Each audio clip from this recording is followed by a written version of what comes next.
Assalamualaikum warahmatullahi wabarakatuh. Kok pada nggak semangat sih? Ulang sekali lagi ya. Assalamualaikum warahmatullahi wabarakatuh. Oke, alhamdulillahirabbil alamin wa bihi nasta'inu ala umuri dunya waddin. Wassalatu wassalamu ala asrofil anbiya'i wal mursalin wa ala alihi washabbihi ajmain. Amin. Amma ba'du. Oke, teman-teman semua, puji syukur kita panjatkan kepada Allah yang telah memberikan segala nikmat dan rahmatnya sehingga kita di sini bisa berkumpul rame-rame ya di tempat yang insya Allah nyaman lah ya. Tak lupa juga salawat dan salam adalah kita sanjung agungkan kepada Nabi besar kita yakni Nabi Muhammad Sallallahu Alaihi Wasallam. Oke, teman-teman semua, gimana kabarnya? Baik? Oke, kalau saya tanya gimana kabarnya? Alhamdulillah luar biasa, Allahu Akbar. Oke, sekali lagi, gimana teman-teman kabarnya? Alhamdulillah luar biasa, Allahu Akbar. Yeay.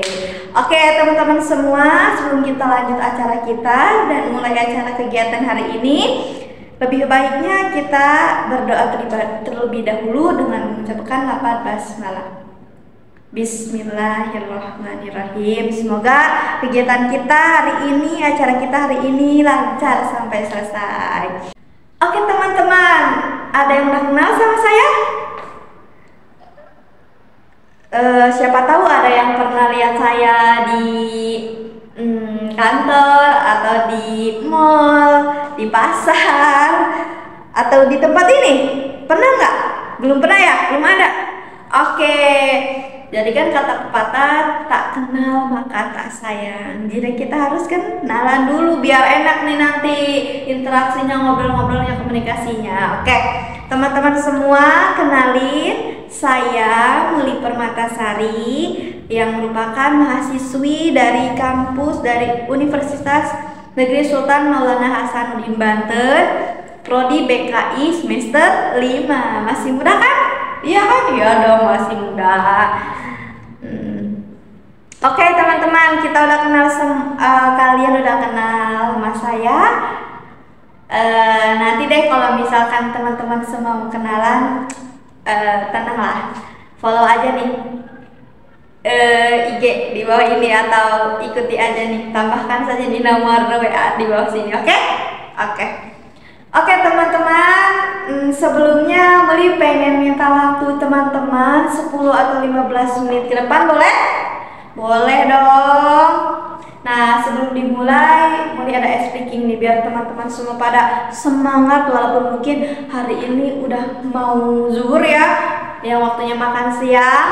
Nah biar kita lebih semangat teman-teman, jadi Muli punya tepukan nih. Kalau misalnya Muli bilang tepuk 1, yes. Tepuk 2, semangat. Tepuk 2, oke. Tepuk 3, semangat. Paham tuh? Paham nah dong. Oke, kita mulai. Tepuk 1, yes. Tepuk 2, oke. Tepuk 3, semangat. Hore, bilang gitu ya. Oke? Oke, ulang lagi. Tepuk 1, yes. Tepuk 2, oke. Tepuk 3, semangat. Yeay, hore. Nah, terima kasih. Ada yang mau coba? Kakak Lista mau coba? Oh enggak, oke. Tidak apa-apa. Oke, teman-teman semua. Di sini Muli mau minta tolong dan minta waktunya teman-teman selama 10 atau 15 menit.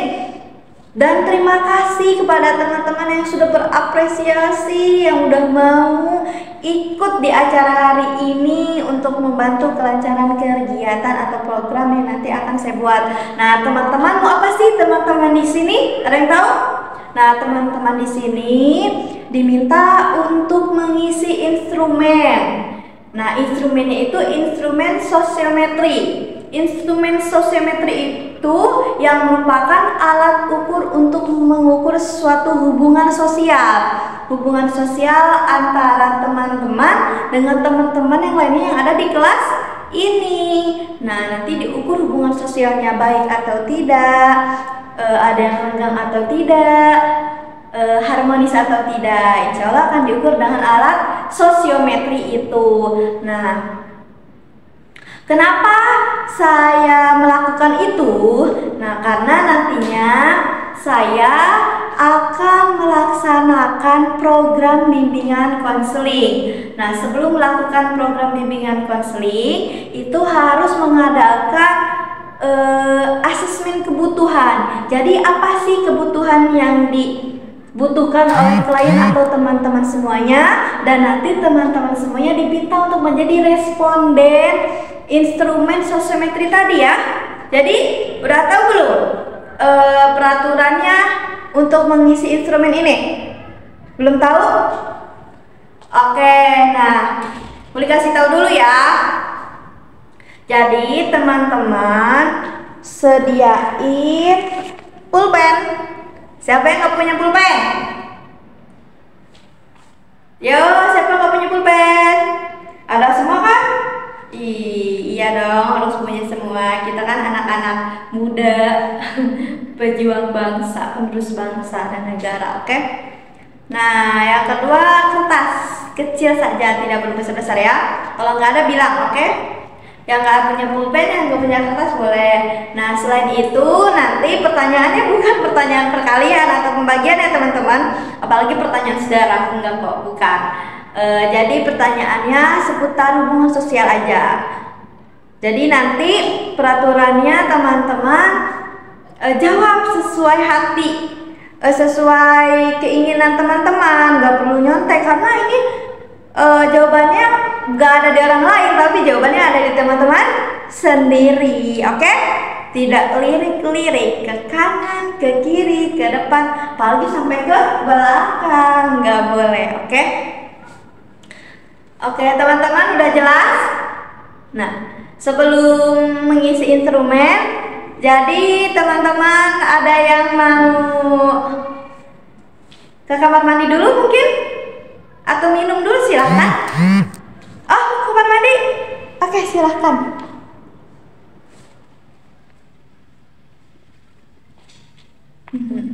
Ntar ya, tunggu teman-temannya ke kamar mandi.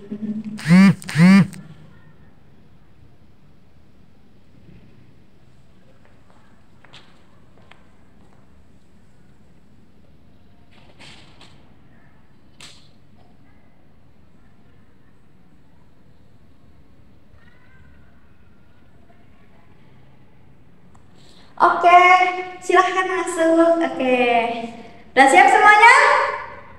Jadi biar tidak mengganggu, boleh nggak HP-nya di silent dulu ya selama 10 menit lah. Bilangin ayahnya dulu nanti gitu ya. Sabar. Jadi, oke. Mungkin kertasnya Muli bagiin ya. Ada dari Muli, oke.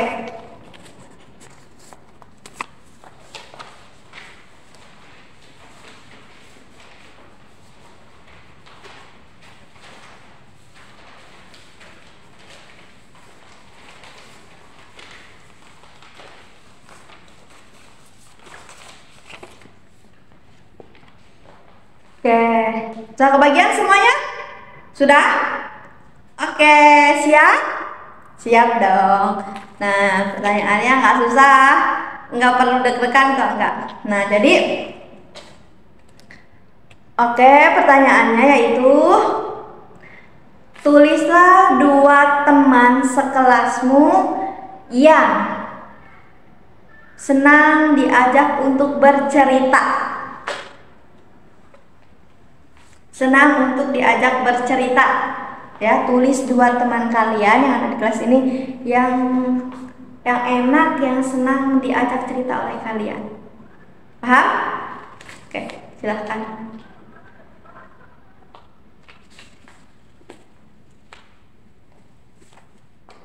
Ini paham ya? Paham. Sudah? Semuanya sudah? Sudah belum? Sudah dong? Udah? Udah kan? Tete yang dipasang udah kan? Iya udah. Oke, terima kasih.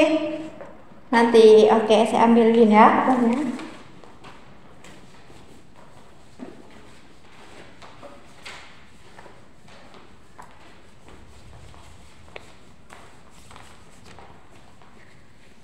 Oke, terima kasih teman-teman yang sudah mengisi. Nah, di sini setelah teman-teman mengisi, terima kasih banyak loh udah berapresiasi banget dalam acara ini ya. Nah, teman-teman gak perlu khawatir dengan jawaban ini karena jawaban ini tidak mempengaruhi nilai teman-teman di kelas ataupun gak mungkin masuk penjara, jadi napi dan lain sebagainya. Ini hanya sekedar untuk mengukur hubungan sosial teman-teman dengan teman-teman lainnya. Jadi nanti data ini akan Muli olah datanya. Setelah itu ada hasil data ya. Nah, jadi dan Muli minta waktunya lagi ketika nanti setelah pengolahan data kan tahu tuh. Jadi teman-teman yang memang seneng banget ya bercerita dan teman-teman yang mungkin kurang untuk teman-teman yang mungkin ada yang kurang disenangi dalam bercerita gitu kan. Jadi nanti ada mungkin beberapa teman-teman yang Muli ajak untuk berkegiatan selanjutnya. Mau nggak? Boleh nggak? Boleh dong, masa enggak? Ya, nanti Muli minta teman-teman ketika nanti data ini sudah diolah, sudah ada hasilnya, Muli mau minta teman-teman lagi untuk ikut. Sebagian teman-teman lagi atau bahkan bolehlah semua ya, sebagian teman-teman lagi untuk ikut kegiatan selanjutnya. Boleh? Untuk kelancaran program BK yang nanti Muli akan laksanakan. Doain ya, semoga lancar. Nah, oke, baik teman-teman semua. Terima kasih banyak loh atas waktunya, atas apresiasinya. Semoga kita semua di sini sehat selalu, senang selalu, bahagia selalu ya. Lancar selalu segala urusannya, amin. Oke, baik, kita tutup kegiatan administrasi ini dengan mengucapkan lafaz hamdalah. Oke, sebelum ditutup teman-teman nanti 2 atau 3 minggu ke depan bakal Muli kasih tahu hasil pengolahan datanya ya. Oke, stay tune. Boleh follow IG di bawah ini. Halo teman-teman semua, kembali lagi dengan saya Muli Permatasari. Oh iya, di video sebelumnya Muli telah melakukan pengadministrasian yang dimana respondennya dari salah satu kelas di Prodi BKI. Di sini, Muli mengolahnya secara manual. Di pengolahan ini, pertama-tama kita membuat inisial responden yang harus diingat oleh seorang konselor atau pengolah data tersebut. Di sini terdapat 2 pilihan, dan pilihan pertama saya memakai pulpen hitam, pilihan kedua memakai pulpen biru.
Halo teman-teman, kembali lagi dengan saya Muli Permatasari.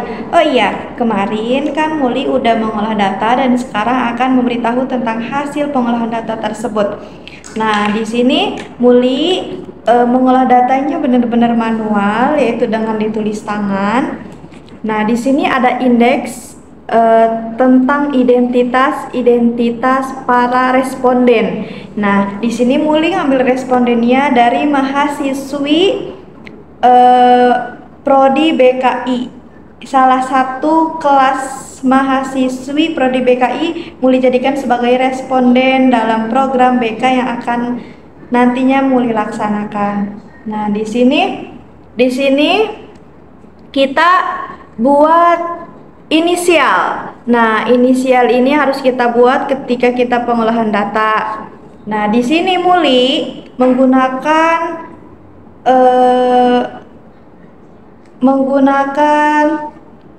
instrumen sosiometri. Nah, yang pertanyaannya yaitu teman yang paling seru atau yang paling enak untuk diajak bercerita. Di sini terdapat dua pilihan. Jadi, teman-teman BKI salah satu kelas dari BKI 5, BKI semester 5 harus memilih dua teman yang memang enak, yang memang baik untuk diajak bercerita. Nah, di sini ada pilihan pertama, pilihan kedua. Nah, di sini Muli pilihan pertama yang memakai pulpen biru dan pilihan kedua pulpen hitam, dan yang pilihan kedua memakai pulpen biru. Nah, inilah hasil pengolahan datanya teman-teman. Mohon maaf jika tidak indah.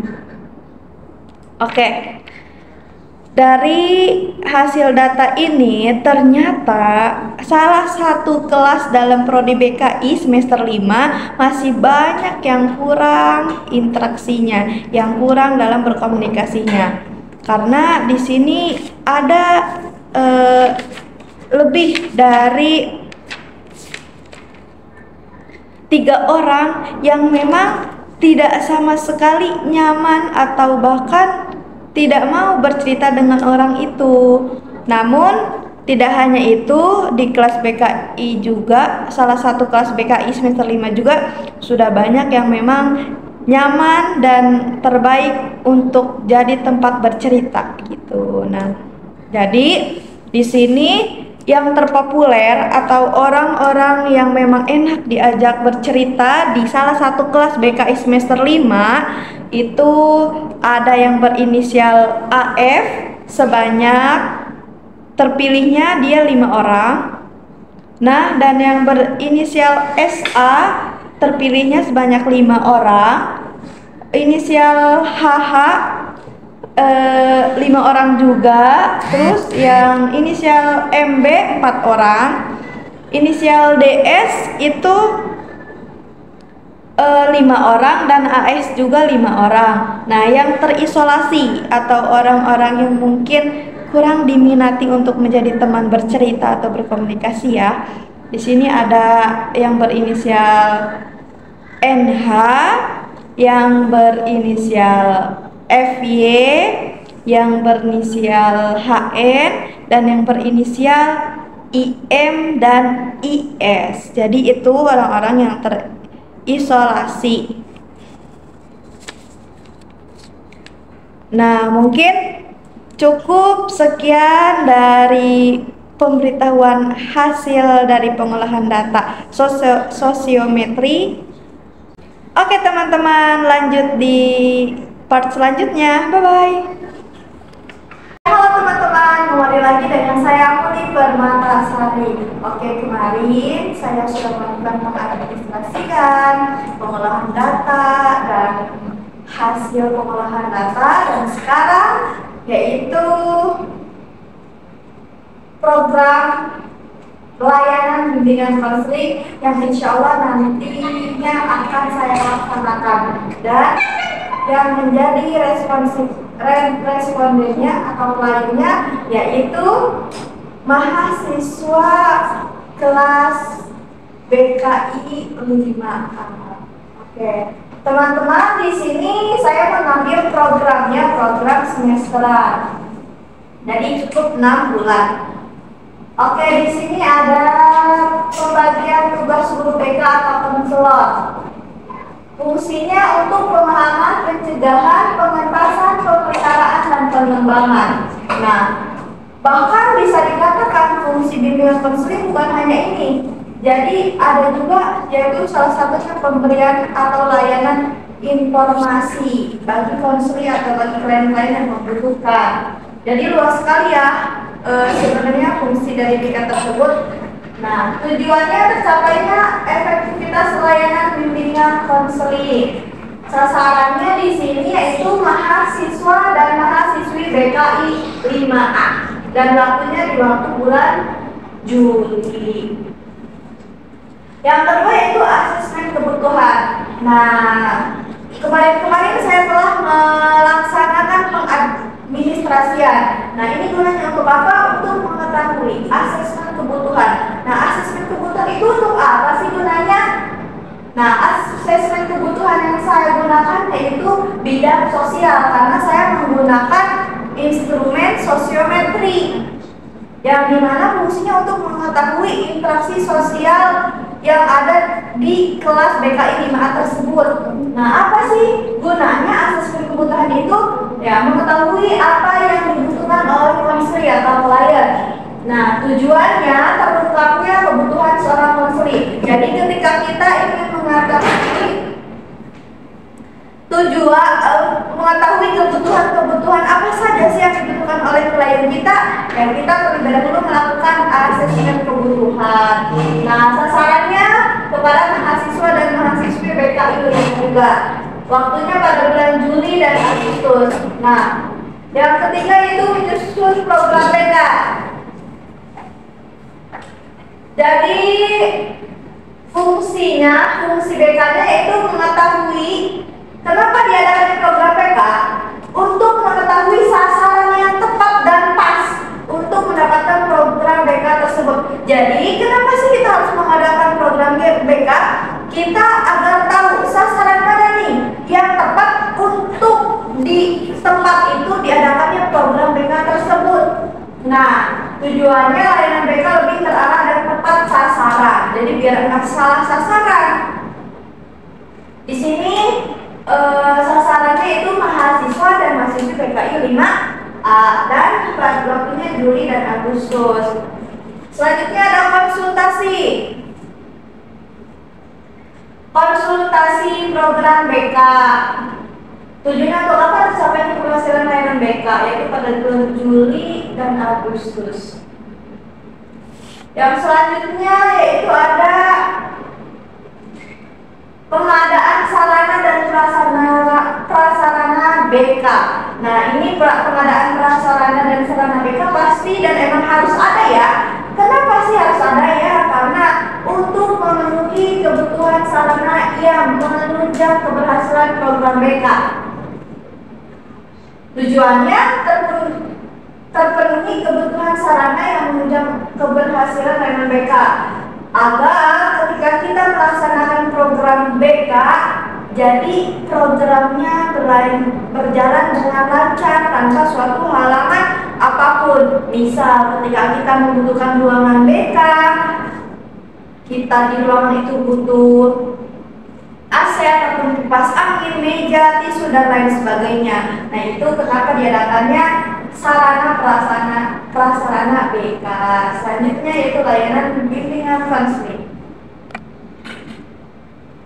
Di sini ada layanan dasar. Nah, layanan dasar ini layanan yang fungsinya hanya untuk memberi pemahaman dan pengembangan kepada seorang konseling.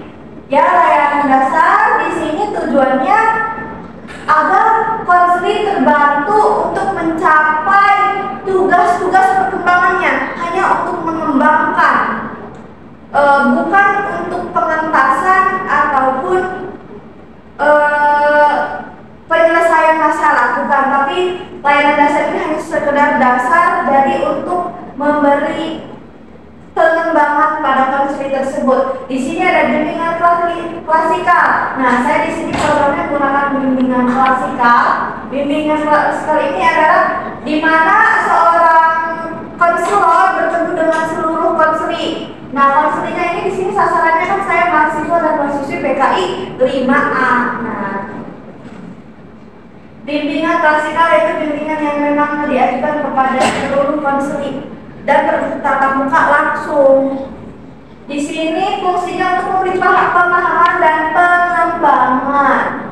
Nah, tujuannya yaitu untuk memberi pemahaman terhadap konseli tentang pentingnya berinteraksi dan mengembangkan potensi berkomunikasi konseli. Nah, di sini kan saya tadi bilangnya bidang sosial ya, dan instrumennya tentang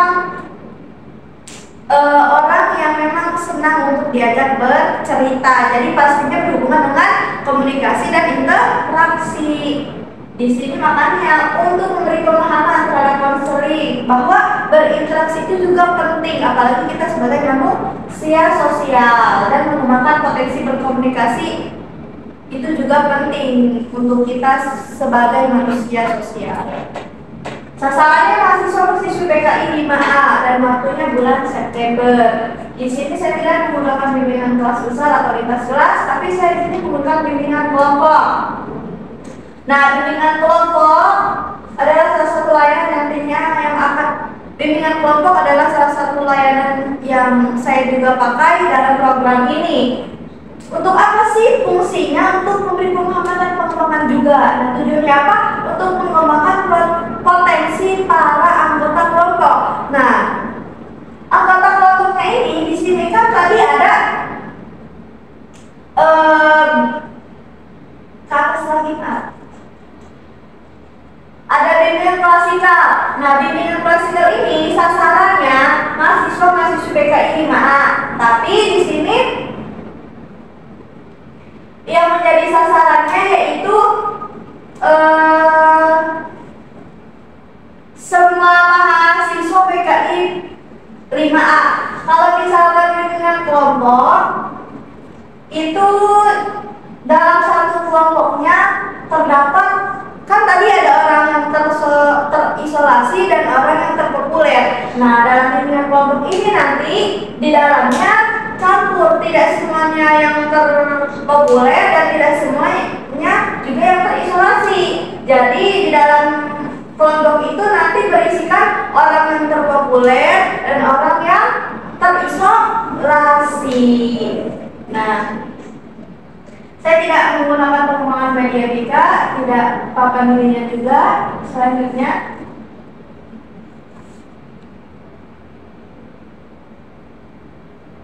nah, layanan responsif.